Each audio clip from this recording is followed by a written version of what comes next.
Hello, hello. ওকে। তো students, আমরা আমাদের টেলিগ্রাম গ্রুপে ক্লাস 10 এর টেলিগ্রাম গ্রুপটায় ইলেকট্রোম্যাগনেটিজমের উপরে একটা পরীক্ষা নিয়েছিলাম, অর্থাৎ তড়িৎ চুম্বকত্ব এই চ্যাপ্টারের উপরে আমি একটা পরীক্ষা নিয়েছিলাম। এবং পরীক্ষা নেওয়ার আগে বলেছিলাম যে কোন কোন টপিক সাব টপিকগুলো তোমাদের থাকবে ওই চ্যাপ্টারের উপরে। তো তাই জন্য আমি কিছু ভিডিও লিঙ্কও গ্রুপে শেয়ার করেছিলাম যে এই ভিডিওগুলোতে যা যা আছে সেইগুলো সেখান থেকেই প্রশ্ন আসবে, এটা আমি বলেছিলাম। এবং সেই অনুযায়ী আমি একটা কোশ্চেন পেপার সেট করেছিলাম তোমাদের জন্য। কোশ্চেন পেপারটা একটু অ্যাডভান্স লেভেলের অবশ্যই ছিল, একটু থিঙ্কিং এর ব্যাপার ছিল, হাই অর্ডার থিঙ্কিং এর ব্যাপার ছিল। অনেকেই তোমরা আনসার করেছো, দেখেছি, একটু চোখের দেখা দেখেছি। খুব ডিটেলসে সেইগুলো চেক করে তাদেরকে রিপ্লাই করে দেওয়ার মতো সময় আমি পাইনি, আমি ক্ষমা চেয়ে নিচ্ছি। খুবই ব্যস্ততার মধ্যে আমার দিন যাপন হয়। যাই হোক, চেষ্টা করেছি যতটা পারা যায় তোমাদের হেল্প করার। আজকে এই কোশ্চেনের আনসারটা আমি আজকে ডিসকাস করে দেবো, এবং আনসারটা ডিসকাস করে দেওয়ার পরে তোমাদের টেলিগ্রাম গ্রুপে আমি এটাকে পাঠিয়ে দেবো। আর এটা ইউটিউবে অবশ্যই আপলোড হবে, এবং এই ভিডিও ডেসক্রিপশনে লিংক থাকবে, সেই লিংকে ক্লিক করে তোমরা আমার যে টেলিগ্রাম গ্রুপ রয়েছে সেখানে আসার জন্য রিকোয়েস্ট পাঠাতেই পারো। ক্লাস 10 এর জন্য বলছি আমি এটা। সেখানে আমাদের উদ্দেশ্যই হচ্ছে ফিজিক্সটাকে একটু আনন্দ করে শেখা, একটু অ্যাডভান্স লেভেলের জিনিসপত্র নিয়ে আলোচনা করা, যাতে ভয় না লেগে যায়, 11-এ উঠেই যাতে ভীতির সঞ্চার না হয়, এই যাতে এইগুলো না হয়। মোটামুটি যারা সায়েন্স নিয়ে পড়বে বলে ঠিক করে আছো তাদের জন্যই মেনলি গ্রুপটা আমি চালাই। যাই হোক, আমরা আজ এই কোশ্চেন গুলো দেখি, সেই কোশ্চেনের আনসার গুলো দেখি। প্রথম কোশ্চেন ছিল ফ্লেমিং এর বাম হস্ত নিয়মটি লেখো। সহজ প্রশ্ন, এটা না লেখার কোনো কারণ নেই, এটা direct question, direct theoretical question, বইতে অ্যান্সার আছে। তারপরে কোশ্চেনটা একটু থিঙ্কিং লেভেল এর কোশ্চেন দিয়েছিলাম, হাই অর্ডার থিঙ্কিং এর। দেখো কোশ্চেনটা কি দিচ্ছি, এবি পরিবাহীর মধ্য দিয়ে আই তড়িৎ প্রবাহ প্রবাহ হচ্ছে দেখানো দিক অনুযায়ী। দেখো একটা দিক দেখানো আছে, কারেন্ট যাচ্ছে উপর দিকে, কারেন্ট ফ্লো হচ্ছে। চৌম্বক ক্ষেত্রের অভিমুখ চিত্রে প্রদর্শিত। চৌম্বক ক্ষেত্রটার অভিমুখ কিন্তু চিত্রে দেখানো আছে, ক্রস সিম্বল দিয়ে দেখা হচ্ছে। এখন দেখো ক্রস সিম্বল মানে কি, এটা তো তোমাদের জানা উচিত। যখনই দেখবে এরকম ক্রস সিম্বল দেওয়া আছে, তার মানে তুমি বুঝে নেবে ক্রস সিম্বল দেওয়া মানে যে চৌম্বক ক্ষেত্রটা দেখাচ্ছি তার ডিরেকশনটা অর্থাৎ অভিমুখটা তোমার দিকে নয়। ক্রস মানে তোমার দিকে নয়, তাহলে কোন দিকে? তোমাদের দিক থেকে বোর্ডের দিকে। ঠিক আছে? আর যদি কখনো দেখো যে এরকম ডট সিম্বল রয়েছে, এরকম ডট সিম্বল, তাহলে বুঝতে হবে যে তোমাদের দিকে, অর্থাৎ ম্যাগনেটিক ফিল্ড গুলো তোমাদের দিকে আসছে। ওকে? তাহলে এখানে এই জায়গাটায় আমি যখন এরকম ক্রস সিম্বল দিয়ে রেখেছি, তার মানে বুঝতে হবে যে ম্যাগনেটিক ফিল্ড গুলো তোমার দিক থেকে বোর্ডের দিকে, অর্থাৎ স্ক্রিনের দিকে গিয়ে স্ক্রিনটাকে ভেদ করে ওদিক দিয়ে বেরিয়ে যাচ্ছে। এইভাবে ম্যাগনেটিক ফিল্ড গুলো রয়েছে। এবং সেরকম জায়গায় একটা লাল রঙের পরিবাহী দেখো রয়েছে, রেড কালারের যে কন্ডাক্টর, এইটা, এটা মধ্যে দিয়ে কারেন্ট ফ্লো হচ্ছে একটা সার্টেন ডিরেকশন। সেই ডিরেকশনটা আমি এখানে দেখিয়েছি। দেখো এই ডিরেকশনটা ঠিক উপর থেকে এই দিকটায়, নিচ থেকে উপরের দিকে, তাই না? দেখানোই আছে ডিরেকশনটা। ওকে? তো এখন প্রশ্ন হচ্ছে পরিবাহীর গতির অভিমুখ কোন দিকে হবে ব্যাখ্যা করো। পরিবাহীর গতির অভিমুখ কিভাবে হবে? তো এখানে কি হচ্ছে, একটা চৌম্বক ক্ষেত্রে একটা পরিবাহী রাখা আছে এবং সেই পরিবাহীর মধ্যে দিয়ে কারেন্ট ফ্লো করছে। ঠিক আছে? তাহলে পরিবাহীটার বিক্ষেপ কোন দিকে হবে এটা জানার জন্য ফ্লেমিং এর বাম হস্ত নিয়ম প্রয়োগ করতে হবে। ওকে?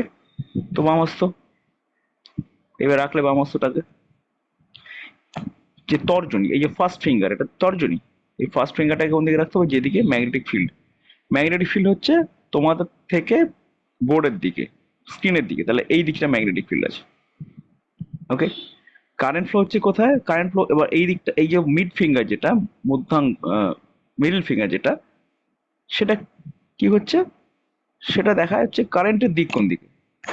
তো কারেন্টের দিক কোন দিকে? দেখো উপরের দিকে, তাহলে এইটা নয়, এটাকে তোমায় রাখতে হবে এই হবে, কারেন্টের দিক অনুযায়ী রাখতে হবে। রাখলে, রাখলে কারেন্টের দিক অনুযায়ী এই ফার্স্ট ফিঙ্গার হচ্ছে ম্যাগনেটিক ফিল্ড দিক বোঝাচ্ছে, আর এইটা মিডল ফিঙ্গার বোঝাচ্ছে কারেন্টের দিক। ওকে? তাহলে যদি এরকম হয়, তাহলে পরিবাহীর গতির অভিমুখ হবে বুড়ো আঙুলের দিকে, অর্থাৎ এই যে পরিবাহীটা যার মধ্যে দিয়ে কারেন্ট যাচ্ছে সেটা বুড়ো আঙুলের দিকে বিক্ষেপিত হবে, এই দিকে সরে যাবে। অর্থাৎ এক্ষেত্রে এই যে রডটা, এই রডটার বিক্ষেপ হবে কোন দিকে? এই দিকে, এই দিকে রডটা বাম দিকে বিক্ষেপিত হবে। ওকে? গোটা রডটা সেট করে বাম দিকে সরে চলে আসবে।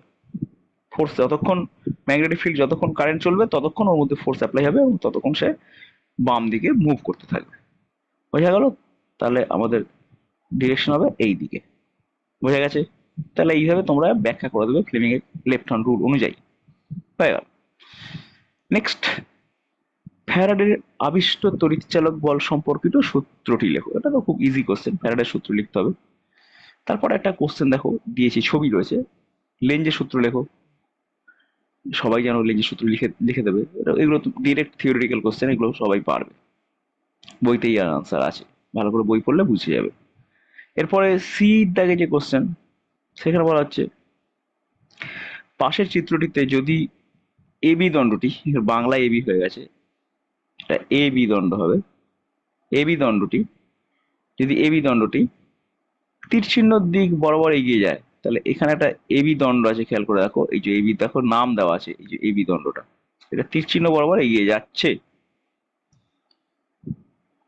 তাহলে পি কিউ আর এস বর্তনীতে তড়িৎ প্রবাহের অভিমুখ ঘড়ির কাঁটার দিকে হবে, নাকি ঘড়ির কাঁটার বিপরীতে হবে, নাকি তড়িৎ প্রবাহ হবে না, কোন বিকল্পটি সঠিক এবং কেন বলতে হবে। ওকে, তুমি দেখো যখনই তুমি এবি দণ্ডটাকে এই পাশে নিয়ে আসছো, এবি দণ্ডটাকে তুমি এদিকে মুভ করাচ্ছ, ভালো কথা। একটু খেয়াল করে দেখো এখানে যে ক্ষেত্রফলটা দেখা যাচ্ছে, পি কিউ আর এস যে ক্ষেত্রফলটা দেখা যাচ্ছে, সেই ক্ষেত্রফলটার তো পরিবর্তন হচ্ছে না, মানে ওই এরিয়াটা, এই যে লুপ এরিয়াটা, এই যে এখানে যে লুপ এরিয়াটা আছে, এই লুপের এরিয়াটা কি পরিবর্তন হচ্ছে? পরিবর্তন হচ্ছে না। তাহলে চৌম্বক প্রবাহ কি পরিবর্তন হবে? চৌম্বক প্রবাহ মানে কি? চৌম্বক প্রবাহ মানে হচ্ছে ম্যাগনেটিক ফিল্ডের সাথে ক্ষেত্রফল যদি গুণ করো তাহলে তুমি পাবে চৌম্বক প্রবাহ। এটা তুমি জানো, যারা ক্লাস করেছো, আমার ইউটিউব চ্যানেলে ক্লাস করেছো, তারা জানো চৌম্বক প্রবাহ বা চৌম্বক ফ্লাক্স মানে কি। ফ্লাক্সের পরিবর্তন হতে হবে তবেই কিনা ইলেকট্রিক ফিল্ড বা ইলেকট্রিসিটি ইন্ডিউসড হবে। যদি ফ্লাক্সের পরিবর্তন হয় তবেই হবে। ফ্লাক্সের পরিবর্তন, ফ্লাক্স মানে তো ফাই, তাহলে হয় বি কে পরিবর্তন হতে হবে, নইলে এ কে পরিবর্তন হতে হবে, তবেই ফ্লাক্সের পরিবর্তন হবে। কিন্তু এখানে দেখো না, বি পরিবর্তিত হচ্ছে, কারণ বি এর ভ্যালু তো চেঞ্জ হচ্ছে না, এই যে বি এর ভ্যালু এটা তো চেঞ্জ হচ্ছে না, না এ পরিবর্তন হচ্ছে, নাকি এই লুপের এরিয়াটা পরিবর্তন হচ্ছে। হচ্ছে কি, যতক্ষণ ধরে এই রিজিয়নটার মধ্যে এই লুপটা থাকবে ততক্ষণ ধরে না বি পরিবর্তিত হবে অর্থাৎ ম্যাগনেটিক ফিল্ড পরিবর্তিত হবে, নাকি ওর এরিয়া অর্থাৎ এ, সেটা পরিবর্তন হবে।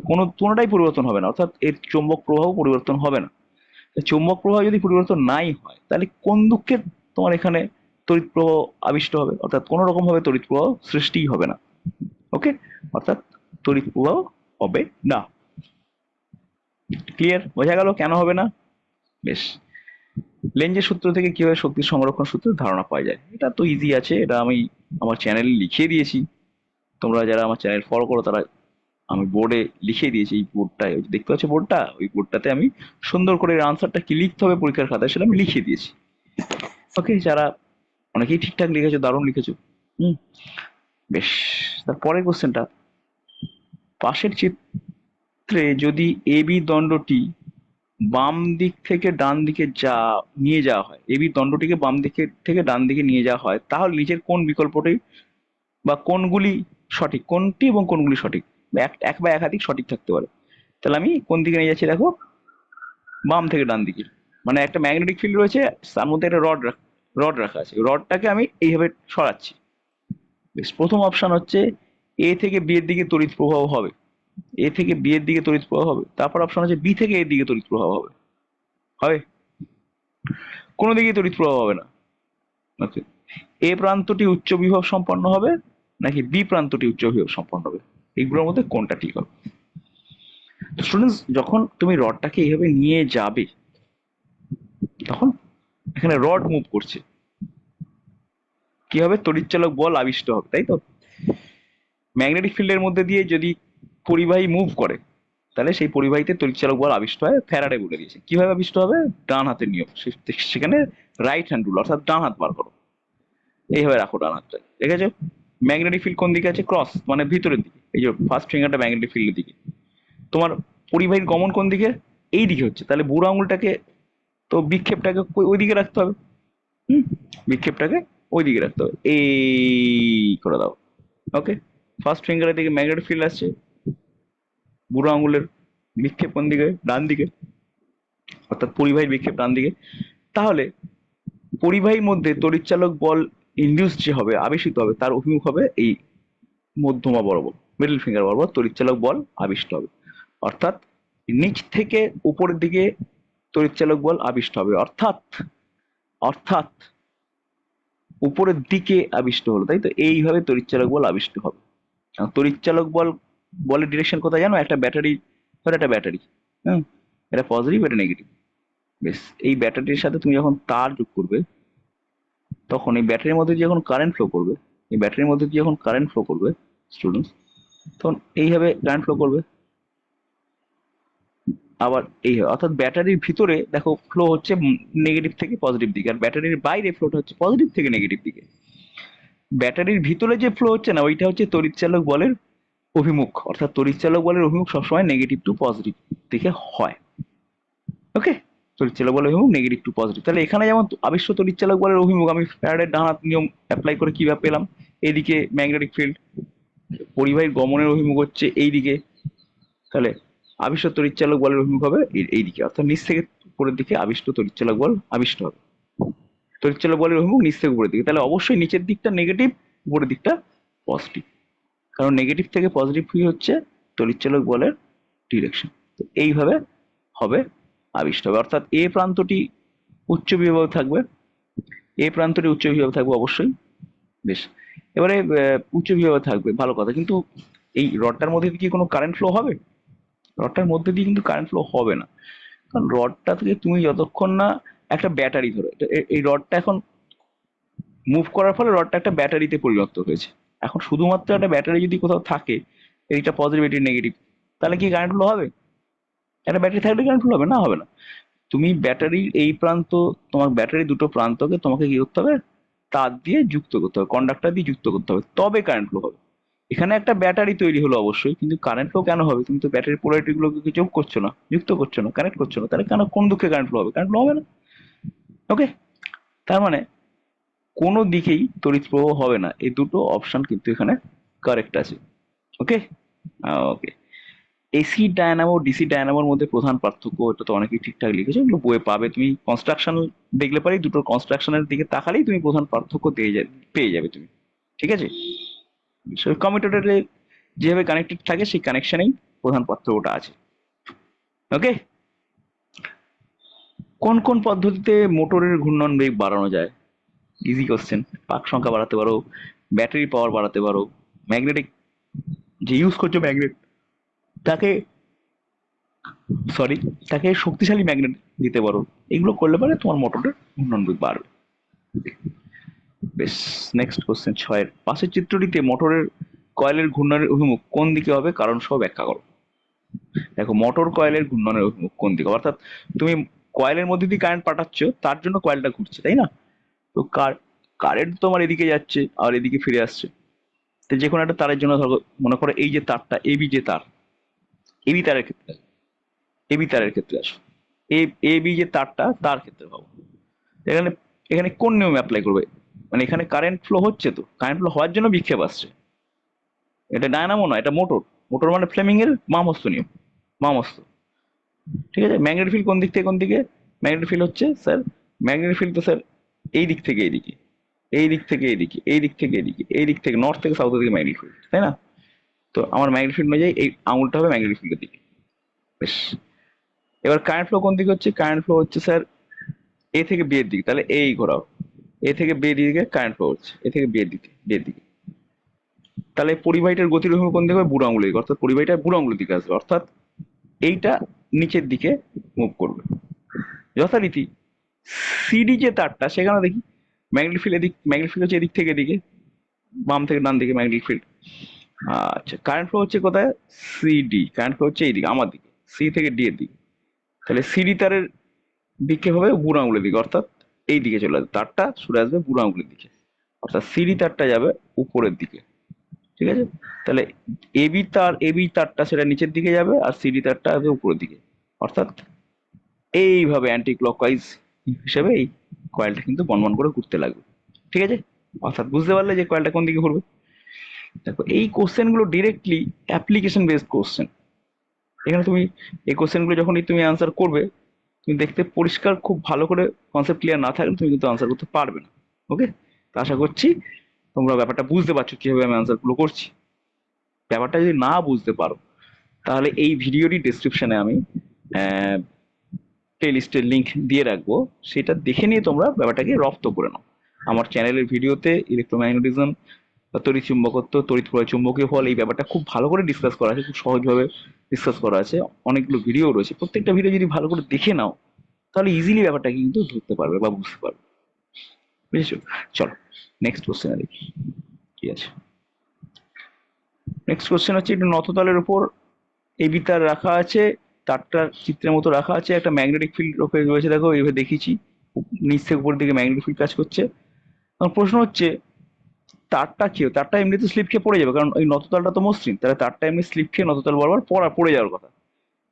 প্রশ্ন হচ্ছে তারের মধ্যে দিয়ে কত কারেন্ট পাঠালে বা কোন দিক থেকে কোন দিকে কারেন্ট পাঠালে তারটা আর নততল দিয়ে পড়বে না, তারটা আর নততল দিয়ে পড়বে না। কি হয়েছে স্যার, তারের মধ্যে দিয়ে কারেন্ট পাঠালে তারটা কেন পড়বে না? তারটা তো নিজের ওজনের জন্য নততল দিয়ে পড়েই যাবে, তো কারেন্ট পাঠালে কি এমন ঘটনা ঘটবে? দেখো স্টুডেন্টস, কোনো ম্যাগনেটিক ফিল্ডের মধ্যে দিয়ে, ম্যাগনেটিক ফিল্ডের মধ্যে যদি তুমি একটা তার রেখে দাও, সেই তারের মধ্যে যদি কারেন্ট পাঠাও, তাহলে ফ্লেমিং এর লেফট হ্যান্ড রুল অনুযায়ী সেই তারে বল সৃষ্টি হবে, তাই না? এখন সেইটা ম্যাগনেটিক ফোর্স সৃষ্টি হলো। এখন কোনোভাবে যদি তারের ওজন আর তারের মধ্যে সৃষ্টি হওয়া ম্যাগনেটিক ফোর্স দুটো সেম হয়ে যায় বা অপোজিট হয়ে যায়, সেম তো বটেই এবং অপোজিটও হতে হবে, অর্থাৎ তারের যে ওজনের জন্য তারটা তো দিকে নামবে, এইটাকে প্রতিহত করার জন্য যদি কোনোভাবে এর মধ্যে ম্যাগনেটিক ফোর্সটা ঠিক এর উল্টো দিকে সৃষ্টি হয়ে যায়, ঠিক এর উল্টো দিকে সৃষ্টি হয়ে যায় ম্যাগনেটিক ফোর্স, তাহলে কিন্তু তারটা আর পড়বে না। তাহলে ম্যাগনেটিক ফোর্স সৃষ্টি হতে গেলে কি করতে হবে? ম্যাগনেটিক ফিল্ডে শুধু তার রাখলেই হবে না, তারের মধ্যে কারেন্টও পাঠাতে হবে। ঠিক আছে? অর্থাৎ তোমার ম্যাগনেটিক ফোর্সের অভিমুখ হওয়া উচিত নততল বরাবর উপর দিকে, অর্থাৎ এই বাঁ হাত রেখে বাঁ হাতের যে বুড়ো আঙুলটা, সেই বুড়ো আঙুলের অভিমুখ হওয়া উচিত এই দিকে, যাতে কন্ডাক্টরটা ওদিকে যায়। দেখো অলরেডি ম্যাগনেটিক ফিল্ড উপরের দিকে রয়েছে, এই যে ফার্স্ট ফিঙ্গার ম্যাগনেটিক ফিল্ড উপরের দিকে রয়েছে। তাহলে যদি তারটাকে বুড়ো আঙুলের দিকে শিফট হতে হয়, তাহলে অবশ্যই তারের মধ্যে দিয়ে কারেন্টটাকে এদিক থেকে এদিকে ফ্লো হতে হবে, এদিক থেকে এদিকে ফ্লো হতে হবে, অর্থাৎ এ থেকে বি এর দিকে কারেন্ট ফ্লো হতে হবে, হতে, অর্থাৎ এ থেকে বি এর দিকে যদি তুমি কারেন্ট ফ্লো হওয়াও, এ থেকে বি এর দিকে যদি কারেন্ট ফ্লো হওয়াও, এইভাবে যদি কারেন্ট ফ্লো হয়, তাহলেই কিন্তু তারের মধ্যে এমন একটা ম্যাগনেটিক ফোর্স তৈরি হবে যে ম্যাগনেটিক ফোর্সটা ওজনটাকে বাধা দেবে, ফলে তারটা এখানে আটকে থাকবে। ওকে, তো স্টুডেন্টস আশা করি কোশ্চেনের আনসারগুলো বোঝা গেল। দেখা হচ্ছে নেক্সট ভিডিওতে। এবং তোমাদের আমি টেলিগ্রাম গ্রুপে নেক্সট কি পরীক্ষা দেবো সেটা অবশ্যই তোমাদেরকে আমি জানিয়ে দেবো, এবং কোন কোন জায়গা থেকে পড়তে হবে বা কিভাবে পড়তে হবে বা কোন কোন ভিডিওগুলো দেখলে তুমি ব্যাপারটা ভালো বুঝতে পারো, সেই ভিডিওর লিঙ্কও আমি তোমাদেরকে যথাসময়ে দিয়ে দেবো। তো স্টুডেন্টস টাটা, দেখা হচ্ছে নেক্সট ভিডিওতে।